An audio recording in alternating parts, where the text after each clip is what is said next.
Brother who sent us this experience, he told us that heaven searched for 3 years to find someone who would speak about what is to coming in days to come. 3 years, and they chose him. Young man with no platform, no voice. And now he is reaching out to all of us because the time is short. August is coming. October 2nd is marked in heaven. Before we start, I need you to do something. Comment below and tell us where you are watching from, what city, what country. We need to know who is hearing this message. We need to see how far this warning is reaching. Because if this boy is right, people all over the world need to be ready. People in every city, people in every nation. So please, right now, pause and comment. Tell us where you are. Let us see the map of who is listening. I will begin sharing this experience. My fathers and mothers, my senior brothers and sisters in Christ. I write this to you. I do not write because I want attention. I write because Jesus gave me a message. I am not going to lie to you. It is urgent. There is no time left. I need to tell you how this happened. I learned to drive late. Most people learn when they are young, but I learned late. I finished my driving class. Then 3 weeks later, I was driving. It was a rainy Tuesday night. I was driving home. A truck was coming. I do not know what really happened. Maybe I drove carelessly. Maybe the truck driver made the mistake. I do not know, but the accident happened. I died at the spot. My heart stopped. I was gone. And that is when I saw what I am about to tell you. I started walking, or floating. I do not know which word is right. The ground felt solid, but there was no ground.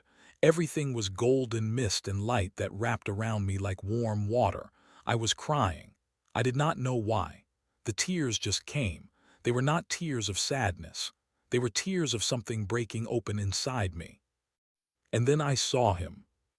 He was standing there, waiting, or maybe he just appeared.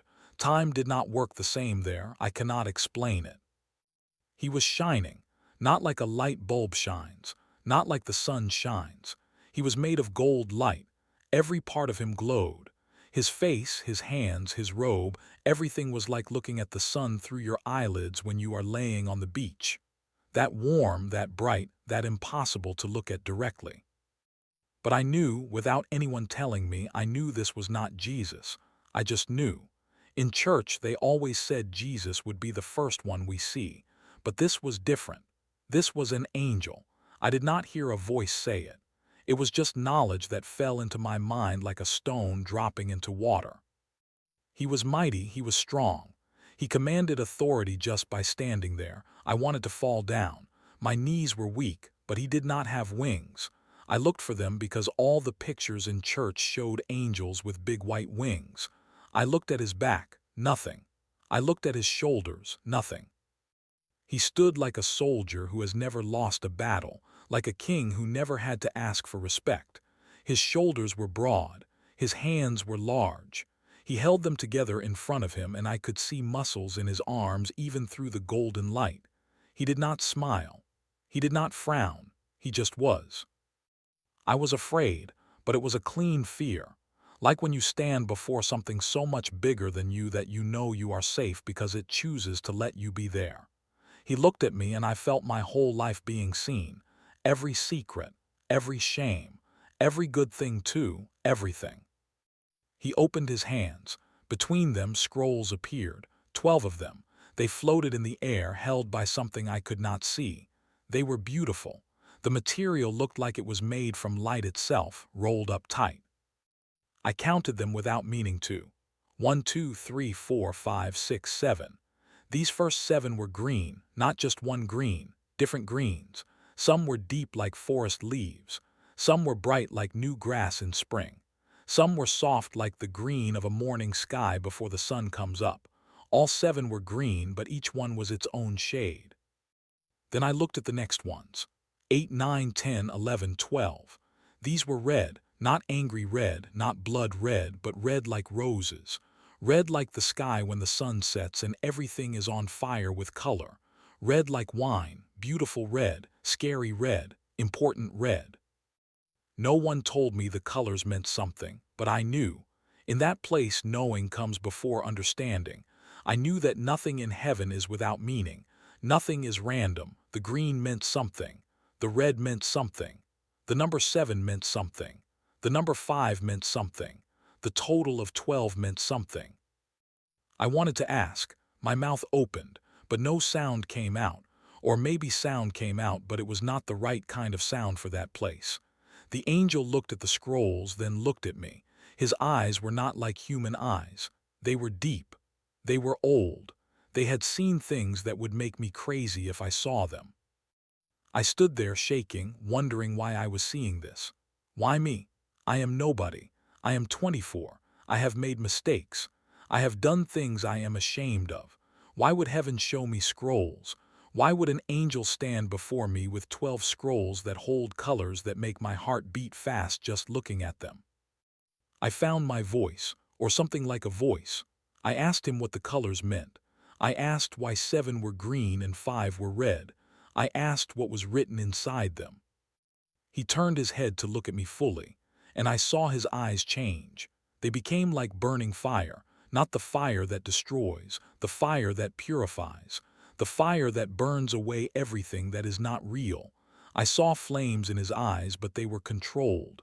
They were focused. They were terrifying and beautiful at the same time. I stepped back. I could not help it. The fear came back, stronger now. This was not a being to question. This was not a being to treat like an equal, but I had asked and he was going to answer.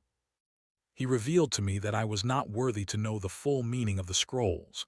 His voice, when he spoke, was like many voices speaking at once, like thunder that forms words, like waterfalls that make sentences. He told me that great understanding was needed. He told me that the intent of the message could not be compromised. He told me that if he explained it to me now, I would not hold it the right way. I would drop it. I would break it. He showed me that the Lord himself would give me the explanation. The angel was just the messenger. The angel held the scrolls, but he could not unroll them for me. Only the one who wrote what was inside could open them and make me understand what my eyes were seeing. I felt small, but I also felt hope. If the angel said the Lord would explain, then the Lord would explain. I just had to wait. I just had to trust. The moment the angel finished speaking, the air changed. It became thicker. It became sweeter. It smelled like rain and roses and something else I cannot name, something ancient, something true. I felt him before I saw him. It was like when someone walks into a room behind you and you feel the shift in the air. But this was stronger. This was like the whole world turned to face him. I turned and there was Jesus. He was not like the paintings. He was not like the statues. He was glory, pure glory. The light around him was different from the angel's light. The angel reflected glory. Jesus was the source. Looking at him was like looking at everything good that ever existed, all in one person. Then I saw his hands. I saw the scars. The blood was not fresh, but it was not gone either. It was eternal. It was always there. The blood that bought me. The blood that bought everyone. I looked at his feet and they were the same. Wounds that did not heal because they were not meant to heal. They were meant to remind. They were meant to testify. He did not say his name. He did not need to. I knew who he was the way I knew my own name. The way I knew my mother's face. It was knowledge deeper than learning. It was recognition. Jesus moved closer to me. The peace got stronger. I could barely stand. My legs were shaking so much I thought I would fall, but somehow I stayed up. He revealed to me that there was no time left. This was the first thing he wanted me to know. Not that I was loved, though I was. Not that I was forgiven, though I was. But that time was running out. He showed me that heaven had been searching for 3 years. 3 years, looking for a heart that could carry this message. 3 years, looking for someone who would speak what they were about to reveal. They needed a heart that would not keep silent, a heart that would burn with the message until the whole world heard it. He told me, without using words exactly, that they had looked at many hearts. Some were too afraid. Some were too proud. Some were too busy with other things. Some were willing but not strong enough. It took 3 years to find one heart that would do what needed to be done. I felt the weight of that, 3 years of searching, and they chose me, a 24-year-old boy who could barely keep his car on the road, who made mistakes every day, who sometimes forgot to pray, who sometimes doubted. But I also felt the honor, the terrible, beautiful honor. They trusted me with something. They believed I could carry it. That made me want to be worthy of it. That made me want to stand up straight and say, yes, I will do this. Even though I was scared, even though I did not understand. He showed me that what I was about to hear was for everyone, but especially for one group, one specific group of people. Now after he showed me the plans for this set of individuals, he then reveals to me the attack that is coming to each of them, and please listen, cause I know, if you are listening to this, you fall in one of this people that attack is coming to. Jesus began to reveal his plans for the people aged 32 to 78. This was the group he wanted to talk about, not the young ones, not the very old ones, but this middle generation, the ones with strength still in their bodies but wisdom starting in their minds. He showed me that heaven divides this group into 4 categories, not by money, not by race, not by where they live, but by their spiritual purpose. The first category he revealed was those who rise in incense. These are the worshipers, the ones who pray and praise and do not stop, the ones whose voices reach heaven like smoke reaching the ceiling. They are the fragrance of the earth. When they worship, the atmosphere changes. Demons cannot stay where these people are worshiping. Heaven leans down to listen. The second category was the intercessors. These are the warriors who fight on their knees. They do not sleep sometimes because they are praying. They carry burdens that are not their own. They stand in the gap between heaven and earth, and they refuse to move until God answers. They are the reason many bad things do not happen. They are unseen. They are unknown, but they are the backbone of everything. The third category was those with seats. These are the teachers, the leaders, the ones who guide others. They have been given authority to sit and teach. They have been given wisdom to share. They are the ones who explain the hard things. They are the ones who hold the hands of the confused and show them the way. The fourth category was the others, the ones who do not fit neatly into the other 3 but are just as important. The helpers, the givers, the ones who show up when no one asks them to, the ones who feed the hungry and clothe the naked and visit the prisoner. Their category is doing. Their worship is action. He showed me that all 4 categories are needed.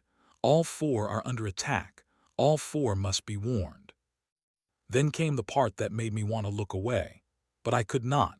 When Jesus reveals something, you cannot turn your head. Your eyes stay open even if your heart is afraid. He began to show me the first attack, and I need to tell you I did not want to see this. I am 24. I know about temptation. I know about the things that grab your mind and do not let go, but what he showed me was bigger than just temptation. This was a strategy. This was a war plan. He revealed that the first attack would come as fire. Not fire you can see with your eyes. Fire you feel in your body. Fire that starts in the younger ones of the group. The ones who are 32 and moving down toward the younger side. The ones who think they are adults but still carry the energy of youth in their blood. He showed me burning. That is the only word I can use. A heat that would not go away. A heat that would wake people up in the night. A heat that would follow them through the day. It would feel like their skin was too small for their body, like something was crawling under their clothes, like every thought was being pushed toward one thing, one direction, one hunger. And then he showed me the chains. This was the part that made me cry.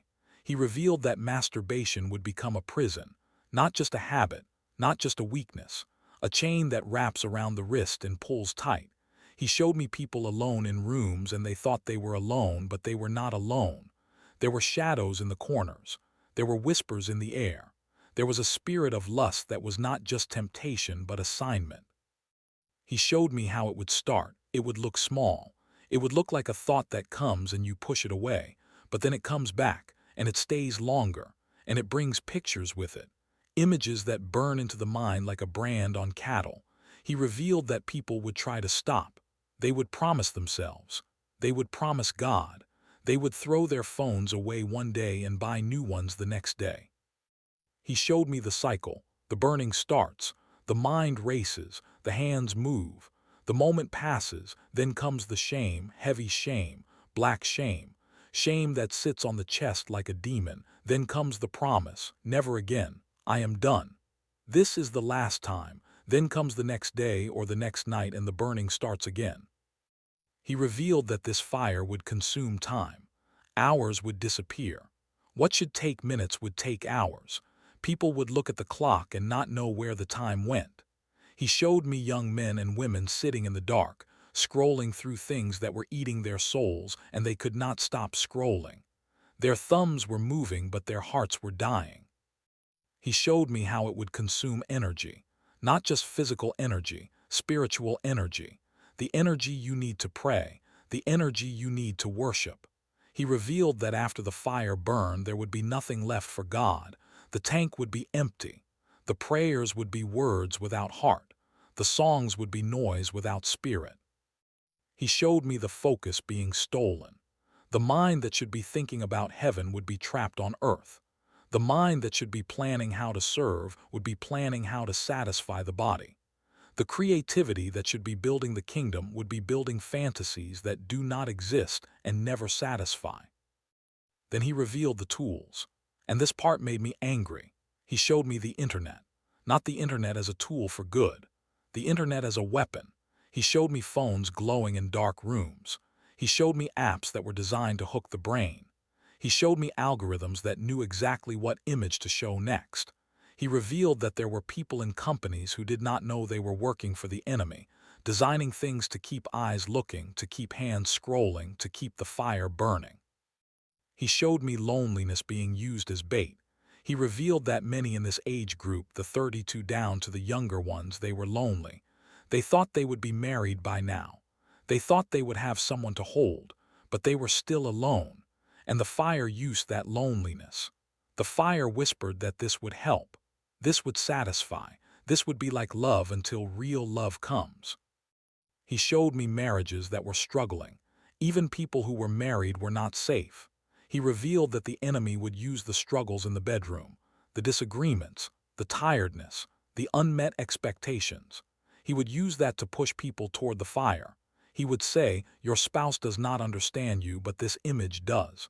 Your spouse does not want you, but this fantasy does. And the chain would wrap tighter. He showed me how clever the disguise was. It would not look like an attack. That was the genius of it. It would look like being human. It would look like natural desire. Everyone has these needs, the whispers would say. Everyone does this. It is biology. It is science. It is healthy. The enemy would use big words from doctors. He would use studies. He would say this is good for you. This helps you sleep. This reduces stress. This is self-care. But Jesus revealed the truth. It was not biology. It was not natural. It was stronger than natural. It was supernatural in the worst way. It was a fire sent from hell to burn up the incense. And here was the part that broke my heart. He showed me the goal. The fire was not just about sex. The fire was about worship. That was the target all along. He revealed that the first category, the ones who rise in incense, they would be hit hardest. Because if you stop the worshipers, you change the atmosphere. He showed me a young man who used to sing with his eyes closed and his hands raised. He used to feel the presence of God like warm oil running down his head. But after the fire came, after he gave in, after the chains wrapped around him, he could not sing anymore. Not really. When he opened his mouth, the words came out, but they were dry. They were empty. He felt dirty. He felt like a hypocrite. He thought, God knows what I did last night. God knows what I looked at. God knows what I touched. How can I worship? He showed me a young woman who used to pray for hours. She used to intercede for nations. She used to weep for the lost. But the fire came and she thought she could control it, but she could not. And after she fell, she could not pray. Not really. She would kneel, but her mind would wander. She would try to speak, but shame would choke her. She would think, I am too dirty. God does not want to hear from me. I need to clean myself up first. I need to stop for 1 week, 1 month, 3 months, and then I can pray again. But she could not stop, so she did not pray. He revealed that when the worship stops, the protection stops. That is how spiritual warfare works. The worshipers are like a shield over the land. Their praise creates a canopy. Their prayers build a wall. But when they fall silent, when they stop rising in incense, the canopy tears. The wall cracks, and the enemy can walk through. He showed me the atmosphere changing. In homes where there used to be peace, there would be tension. In churches where there used to be power, there would be performance. People would still show up. They would still sing the songs, but the glory would be gone. The presence would be missing, and nobody would know why. They would blame the pastor. They would blame the music. They would blame the building, but they would not know that the worshipers had fallen. They would not know that the fire had consumed the incense. He revealed that this attack would feel personal. It would feel like your own private struggle. It would feel like nobody knows. It would feel like you are the only one. But it was not personal. It was corporate. It was a strategy to bring down a generation, to stop the 32-year-olds and the ones younger than them from ever reaching their full purpose, to keep them chained in secret so they could never rise in public. He showed me the clock ticking. August was coming. The fire would start small, just a spark here and there, but by October 2nd it would be a blaze, a forest fire consuming thousands, millions. He showed me statistics that do not exist yet but will. He showed me churches emptying not because people stopped believing in God, but because they could not face God. They felt too dirty. They felt too chained. And I stood there watching this and I wept, because I am 24, I know this fire, I have felt this heat. I have known the chains, and I thought about my friends, my generation, the ones who are supposed to be rising up right now, the ones who are supposed to be the worshipers, the ones who are supposed to be filling the atmosphere with incense. He showed me that there is hope. He did not just show me the attack. He showed me that knowing is the first defense. If you know the fire is coming, you can prepare. You can guard your eyes. You can guard your mind. You can throw away the phone if you need to. You can get accountability. You can confess. You can break the power of secrecy. But you have to do it now, before August, before the heat turns into a burn, while you can still think clearly, while you can still choose. He revealed that the fire cannot burn where there is true humility, where there is confession, where there is transparency. The chains cannot hold where there is community, where there are brothers and sisters who know your struggle and pray for you. The fire needs darkness to burn. It needs secrecy. It needs shame. So he called them to come into the light.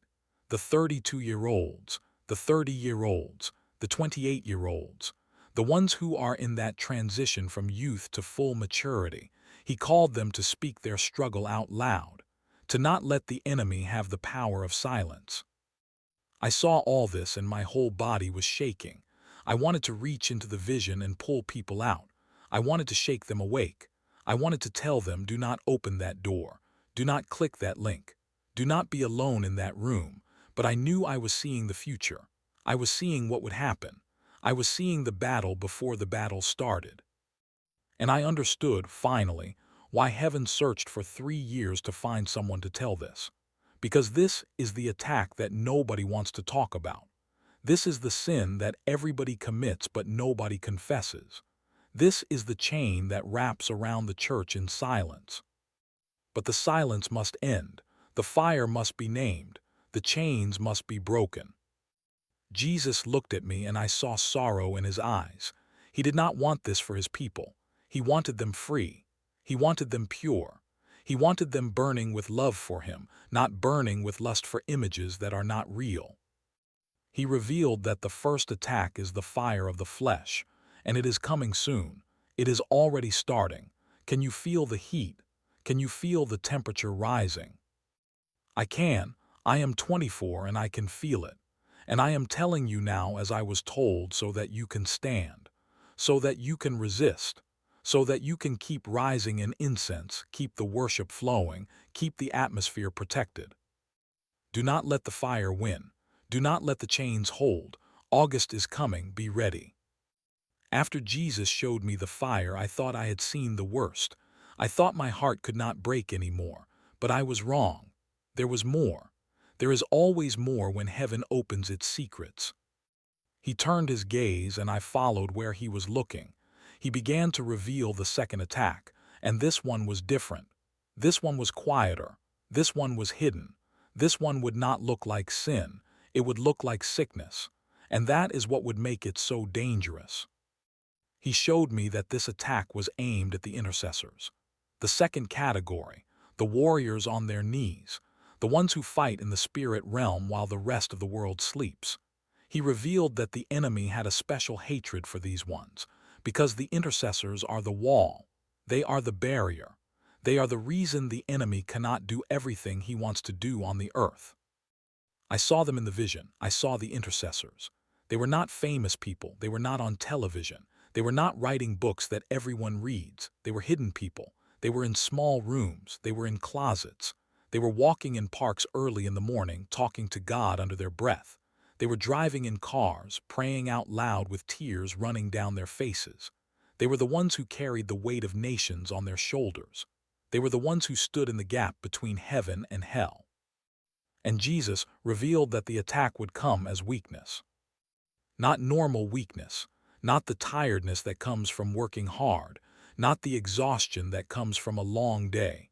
This would be something else, something that would have no name in the medical books, something that would confuse the doctors. He showed me dizziness first, a spinning that would not stop. People would wake up in the morning and the room would move around them. They would try to stand and the floor would tilt. They would reach for walls to hold themselves up. They would sit back down on their beds, hearts pounding, wondering what was happening. He revealed that they would go to hospitals. They would sit in waiting rooms, filling out papers, trying to describe something that words cannot capture. They would say, "I feel like I am on a boat. I feel like the ground is moving. I feel like I am falling even when I am sitting still." The doctors would look in their ears. They would check their eyes. They would run blood tests. They would do scans. They would take pictures of the brain. And the tests would come back normal. He showed me the doctors scratching their heads. He showed them saying, "Everything looks fine. Your blood work is good. Your heart is strong. Your brain shows no tumors. Maybe it is anxiety. Maybe it is stress. Maybe you need to rest more. Here is a pill for dizziness. Here is a pill for anxiety. Go home, get sleep. You will be fine." But they would not be fine. Jesus revealed that the weakness would go deeper than the doctors could see. It would be a draining, like someone had poked holes in their spiritual bodies and their strength was leaking out. He showed me people who used to pray for 3 hours straight and now they could not pray for 10 minutes. Not because they did not want to, not because they were lazy, but because their heads would spin, because their stomachs would turn, because their vision would blur. He showed me the suddenness of it. That was the cruel part. One day the intercessor would be strong. They would be on their knees, waging war in the spirit, breaking chains, declaring freedom, standing in the gap. They would feel the power of God flowing through them like electricity. They would know they were making a difference. They would hear the whisper of heaven saying, "Well done. Keep going." The next day, they would be unable to lift their heads off the pillow. He revealed that it would happen overnight, like a switch being flipped, like a door being slammed. The spirit of weakness would come in and the spirit of prayer would be pushed out. And the intercessor would lie there, confused, broken, wondering what sin they had committed to deserve this. And here was the deepest cut. He showed me the fear that would come with the weakness, the spiritual fear. The intercessors would think they were failing God. They would lie in their beds, dizzy, spinning, and they would think, "I have sinned. I have done something wrong. God is angry with me. That is why I cannot pray.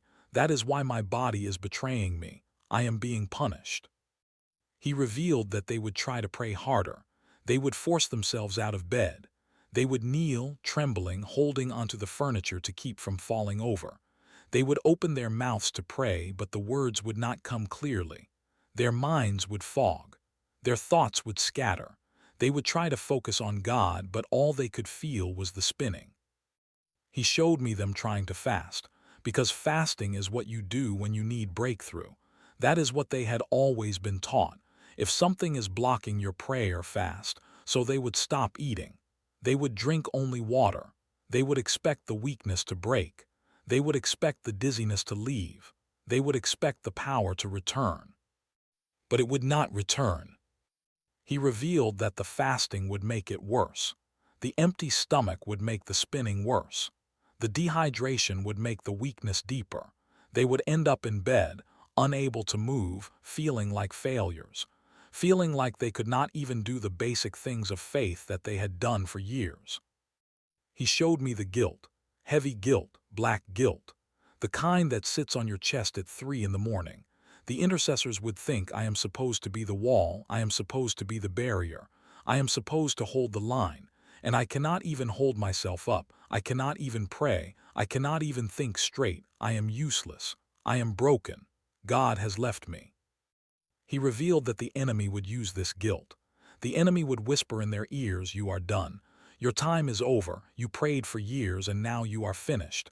God has found someone else. God has moved on. You are too weak. You are too sick.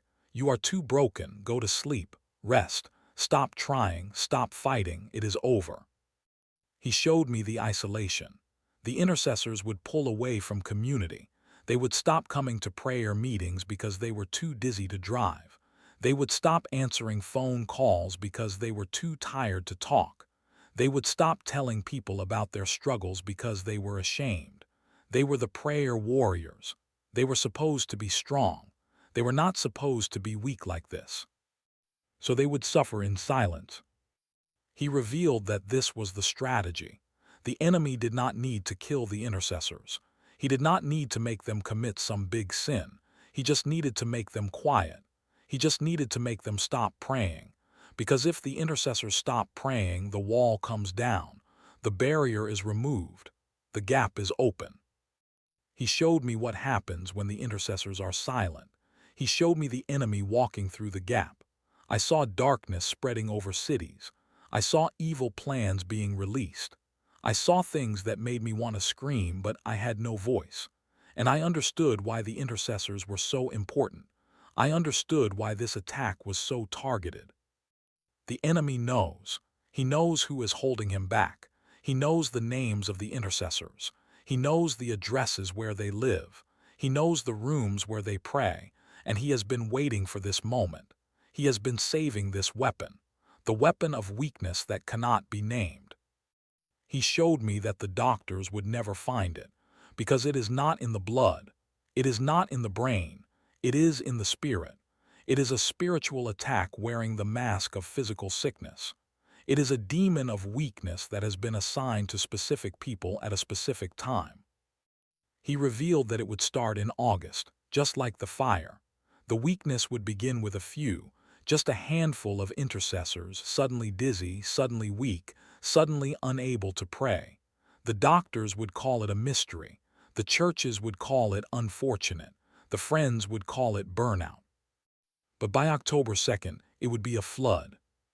He showed me thousands of intercessors, lying in beds, curtains closed, rooms dark, unable to stand, unable to pray, feeling abandoned by God, feeling like failures, while the enemy walked free and did his terrible work on the earth. And I wept. I wept because I have known people who pray like this. I have seen my grandmother pray through the night. I have seen my pastor pray until his voice was gone.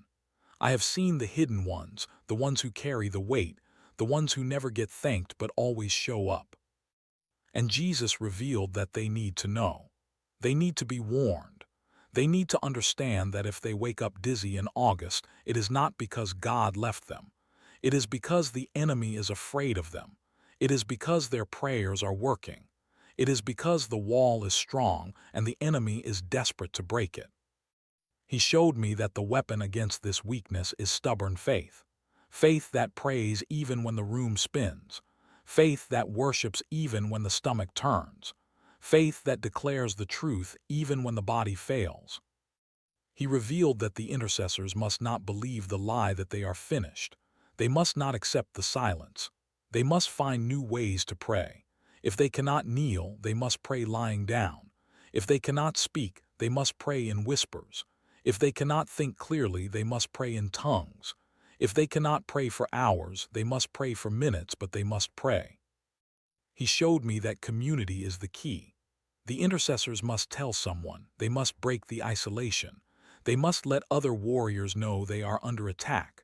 Because when one intercessor falls, others must pick up the slack. When one warrior is dizzy, another must stand in their place. The wall must not come down. The gap must not be open. He revealed that this attack would be the hardest to recognize because it looks like sickness. It looks like aging. It looks like natural decline. But it is not natural. It is supernatural. And it must be fought with supernatural weapons. I stood there, watching the vision of the weak intercessors, and I felt anger rise in me. Not anger at God, anger at the enemy, anger at the lies, anger at the strategy that would take down the very people who are holding back the darkness. And I knew why I was sent back. I knew why heaven searched for 3 years to find a heart. Because someone has to tell the intercessors. Someone has to warn them. Someone has to say when the dizziness comes, it is not the end. It is an attack, and attacks can be resisted. August is coming. October 2nd is approaching. The weakness is being released, but the intercessors can stand. They must stand. The wall must hold. The barrier must remain. Do not let the dizziness win. Do not let the silence take you. Pray through the spinning, worship through the weakness, and know that heaven sees you. Heaven knows you. Heaven is coming to help you. The second attack is the weakness that cannot be named, but we are naming it now. And what is named can be fought. What is revealed can be resisted. Stand, intercessors, stand. After Jesus showed me the weakness that would come upon the intercessors, I thought I had seen the most painful attack. But he was not finished. He had more to reveal. And this next part made my stomach turn because it was so clever, so disguised, so much like something good.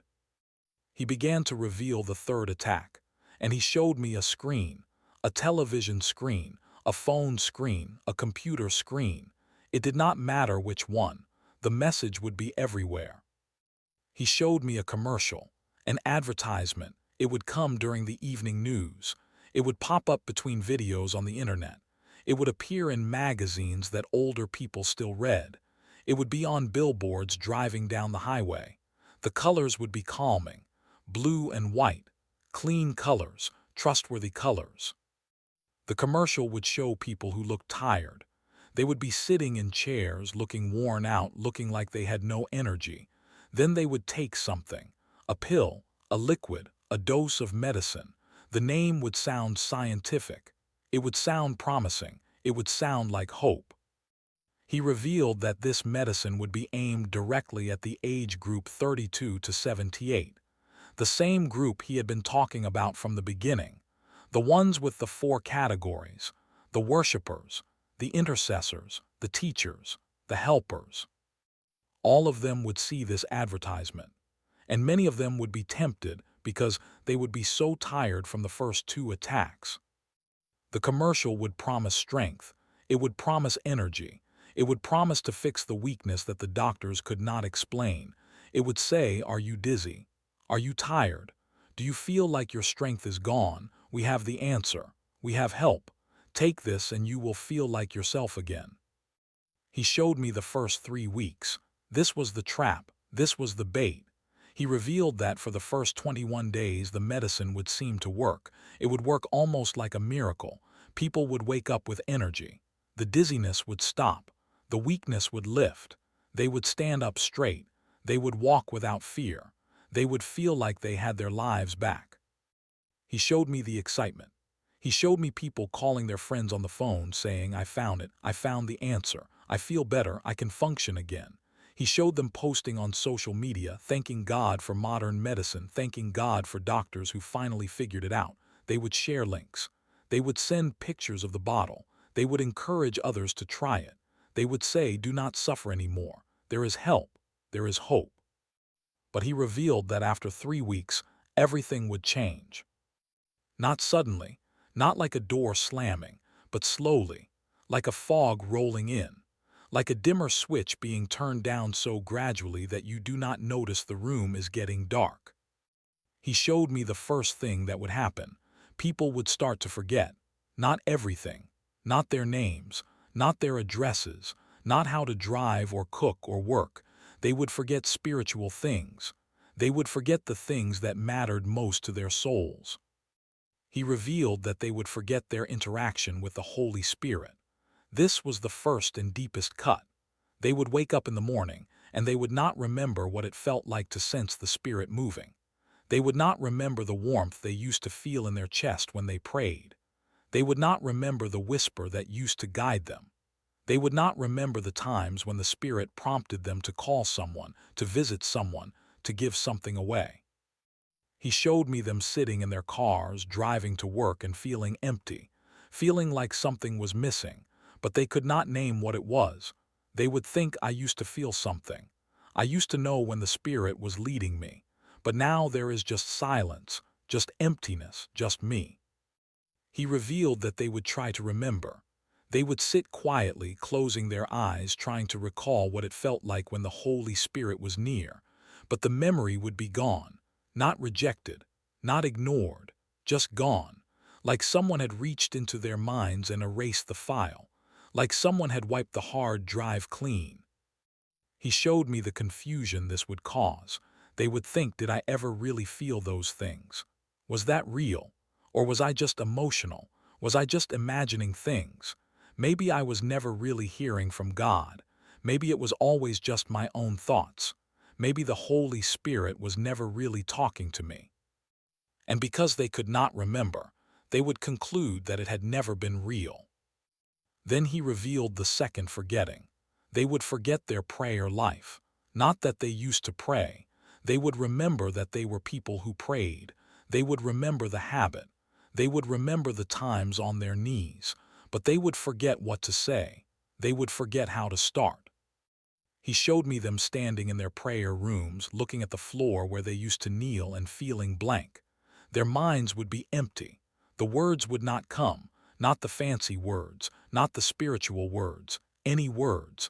They would open their mouths and there would be silence. They would think, what do I say? How did I used to talk to God? What were the things I used to pray about?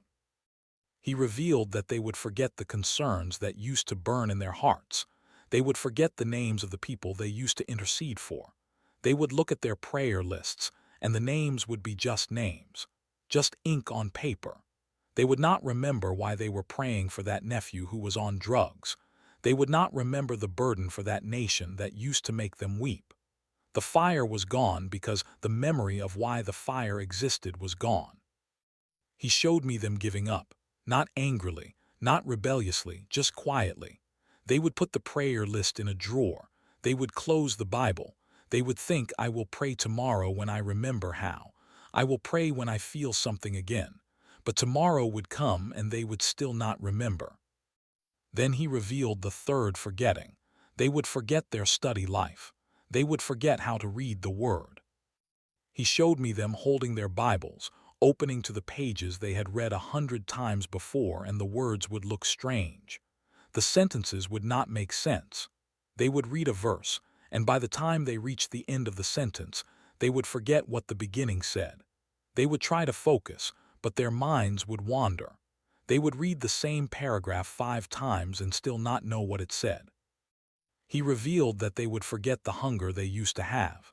They would forget the excitement of discovering something new in Scripture. They would forget the way the Word used to speak to them, used to correct them, used to comfort them. The Bible would become just a book, heavy, dry, boring. They would wonder why they ever spent so much time reading it. He showed me them setting it aside, not throwing it away, just setting it on the table, just closing the app on their phone, just deciding that maybe they needed a break. Maybe they would come back to it when their minds were clearer, when the medicine was adjusted, when they felt better. Then he revealed 3 other ways the forgetting would work. First, they would forget the scriptures they had memorized. He showed me people who had hidden God's word in their hearts since they were children. They had verses ready for every situation. They could quote Psalm 23 in their sleep. They knew John 3:16 by heart. They had Romans 8 memorized. But now the verses would be slippery. They would start to quote, and the words would vanish. They would get halfway through a verse and stop, unable to remember how it ended. They would be in a conversation where scripture was needed, and their minds would be blank. The sword that they had carried for years would be gone from their hands, and they would not even remember where they had left it. He revealed that this was strategic. The enemy knew that the word is the sword of the Spirit. Without the word in their minds, they could not fight. They could not resist temptation. They could not answer the lies. They would be disarmed, and they would not even know they were disarmed because they could not remember ever having a sword. Second, they would forget to fellowship. He showed me them forgetting to go to church, not deciding not to go, just forgetting. Sunday would come and they would wake up and think, what day is it? They would make plans. They would go to brunch. They would visit family. They would work in the yard. And by the time evening came, they would realize with a shock that they had missed the gathering. He revealed that they would forget to call their brothers and sisters. They would forget the prayer meetings. They would forget the small groups. They would forget that they were part of a body. They would start to think of themselves as individuals who believed in God, not as members of a family who needed each other. He showed me the isolation growing, not by choice, not by anger, just by forgetting. The phone would ring and they would look at it and think, I should answer that, but they would forget why. The text messages would pile up and they would forget to respond. The invitations would come and they would forget to reply. And slowly, without anyone understanding why, they would drift away from the community that had sustained them. Third, they would forget their calling. He revealed that this was perhaps the most terrible of all. They would forget why they were alive.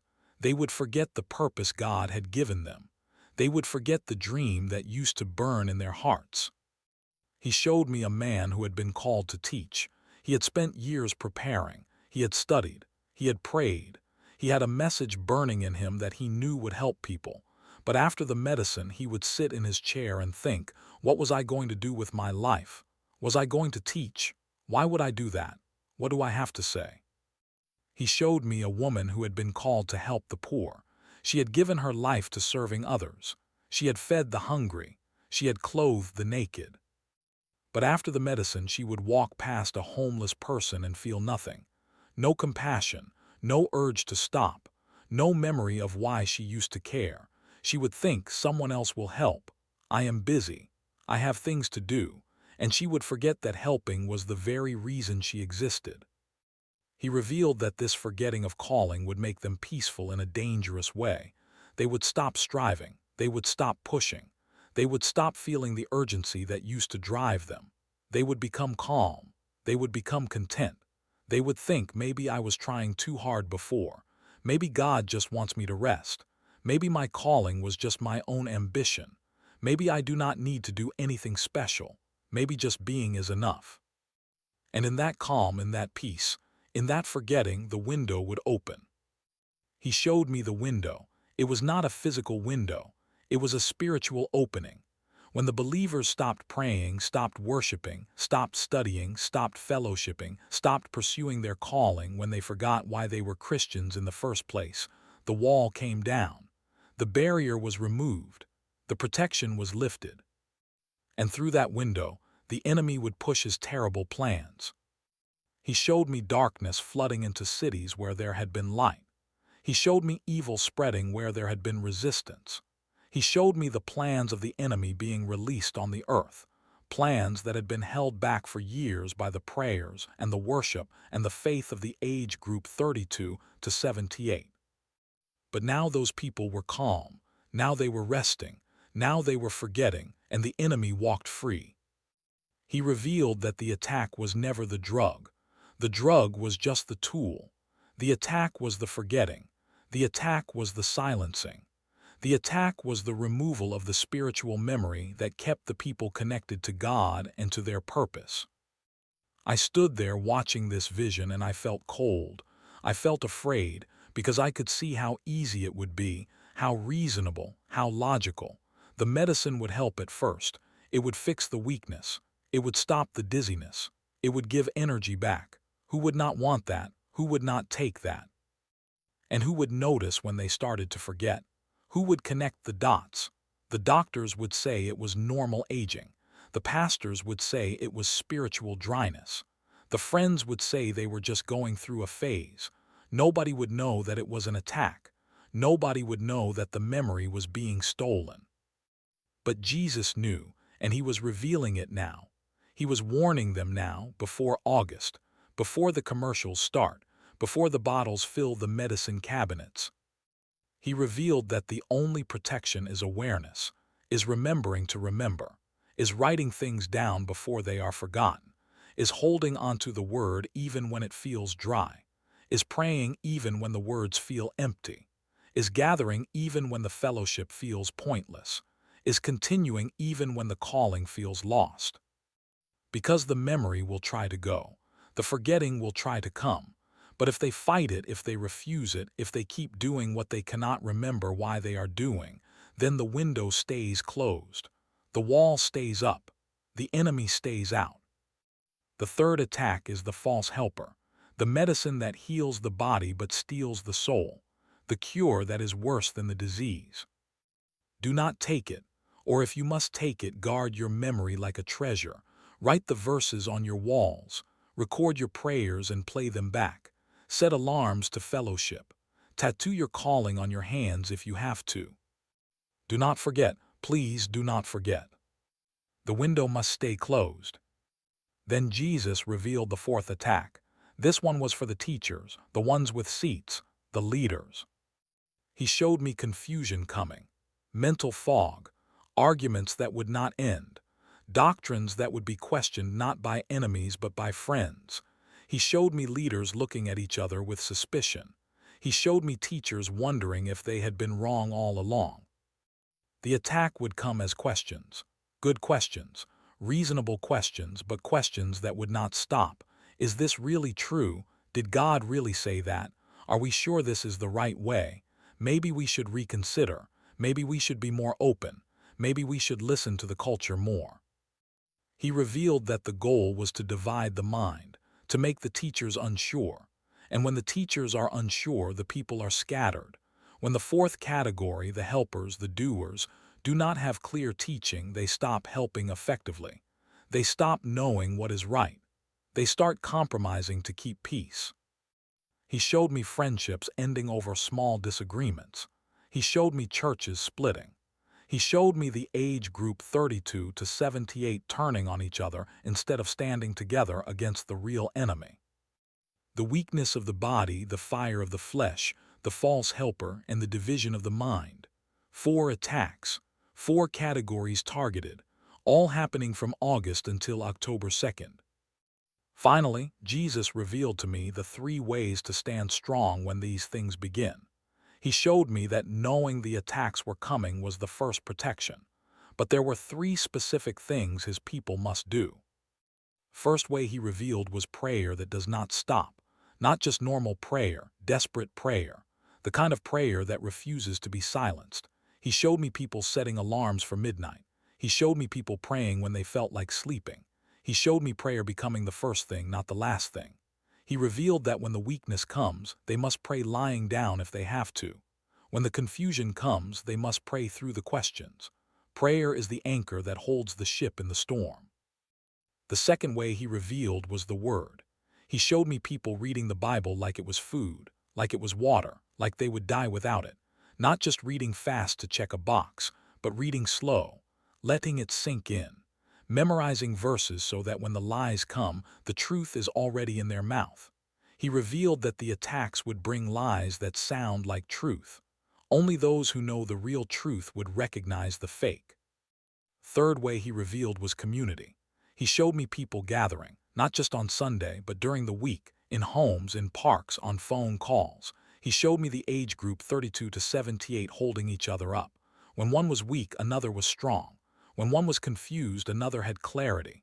He revealed that the enemy wanted them isolated, alone, silent, but if they would stay connected, if they would confess their struggles to each other, if they would bear each other's burdens, they would stand.